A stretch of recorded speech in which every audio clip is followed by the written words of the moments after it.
90% ya. Itu sebenarnya sih itu tadi ya. PT itu memberikan harga terlalu murah pada saat lelangan itu, dan orang itu nggak punya lahan. Sampah dari sektor swasta di Jakarta menjadi incaran operator nakal. Mereka mencurangi kontrak kerjasama agar memperoleh keuntungan besar, hingga ada sampah yang dibuang secara ilegal. Berdasarkan data sampah nasional, timbulan sampah tahun 2023 mencapai 56,63 juta ton. Dari jumlah tersebut, hanya 39,01% atau 22,09 juta ton sampah yang terkelola. Sementara itu, 60,99% atau 34,54 juta ton sampah tidak terkelola. Dari jumlah sampah yang tidak terkelola, 39,14% atau 22,17 juta ton sampah terbuang ke lingkungan, seperti pembuangan liar, pembakaran terbuka, hingga pembuangan ke badan air. Dan 21,85% atau 12,37 juta ton sampah ditimbun di tempat pembuangan sampah terbuka. Berbagai cara dilakukan demi meraup keuntungan dari pengelolaan sampah oleh oknum curang. Jaringan kerjasama curang ini melibatkan banyak pihak, mulai dari warga, pengurus wilayah, hingga jasa pengangkutan sampah. Mereka bersekongkol untuk meraup keuntungan dari sampah dan TPS ilegal. Polanya, sampah dikumpulkan di kawasan permukiman, komersial, dan perindustrian. Kemudian, pengelola kawasan bekerja sama dengan penyedia jasa pengangkutan sampah resmi.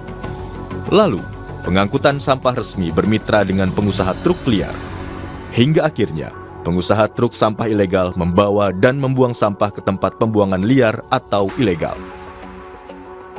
Modus lainnya, ada pula kerjasama antara oknum pejabat daerah dan penyedia jasa pengangkutan sampah resmi untuk membuang sampah ke tempat liar, di mana pemilik lahan pembuangan sampah liar akan mendapat pasokan limbah bernilai ekonomis dari pelapak dan pemulung. Berdasarkan hasil penelusuran tim harian Kompas, seseorang yang juga menggeluti usaha pengelolaan sampah di TPS ilegal ini bilang, tumpukan sampah tersebut merupakan hasil persekongkolan banyak pihak, termasuk pemulung dan jasa angkut sampah. Sampahnya dari mana? Kan sampah itu dari Jakarta kebanyakan. 90% dari Jakarta. Itu sebenarnya sih itu tadi ya. PT itu memberikan harga terlalu murah pada saat lelangan itu, dan orang itu nggak punya lahan, nggak punya pengolahan.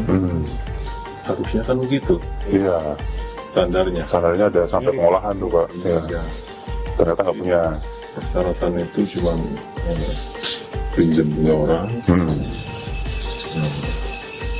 pekerjaan dikerjakan orang. Itu yang masalah ya, usianya di situ.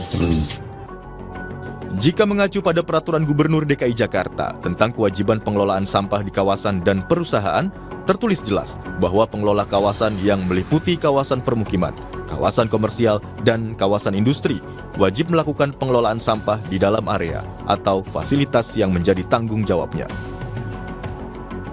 Namun fakta di lapangan, alih-alih mengelola dengan benar, ada beberapa oknum maupun pihak ketiga yang hanya mengambil sampah lalu membuangnya di tempat liar. Semakin meluas, praktik ini bukan sekadar bisnis biasa, tapi juga berdampak pada kerusakan lingkungan.